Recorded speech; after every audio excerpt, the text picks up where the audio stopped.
हज़रत मूसा अलैहिस्सलाम कलीमुल्लाह थे। रोज़ाना अपने रब से हम कलाम होते थे।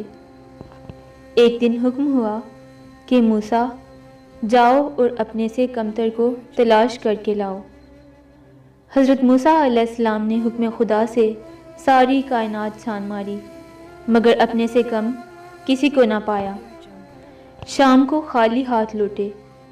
अल्लाह पाक ने फरमाया, ए मूसा, अगर आप एक बकरी के बच्चे को ही ले आते तो हम आपको नबूवत से महरूम कर देते। किसी को अपने से हकीर ना समझो, क्योंकि अल्लाह ने हर किसी में कोई ना कोई खूबी ज़रूर रखी है।